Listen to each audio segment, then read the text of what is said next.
ఆస్మా తన గదిలో ఒంటరిగా ఆడుకుంటుంది. పాషా, ఫాతిమా వంటగదిలో ఉన్నారు. చిన్నగా ఆస్మా నవ్వు వినిపిస్తుంది. ఆ నవ్వుకు ఫాతిమా నవ్వింది. పాషాతో ఫాతిమా ఇలా అంటుంది, ఆస్మా నవ్వుకుంటూ ఆడుకుంటుందని. పాషా ఆస్మా నవ్వును వింటున్నాడు. ఆ నవ్వులో ఏదో తేడా. ఆ నవ్వు ఆస్మా నవ్వులా లేదు.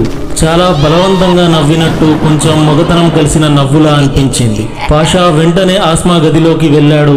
ఆస్మా గది మధ్యలో నిలబడి ఎవరితోనో మాట్లాడుతుంది. కానీ అక్కడ ఎవరూ లేరు.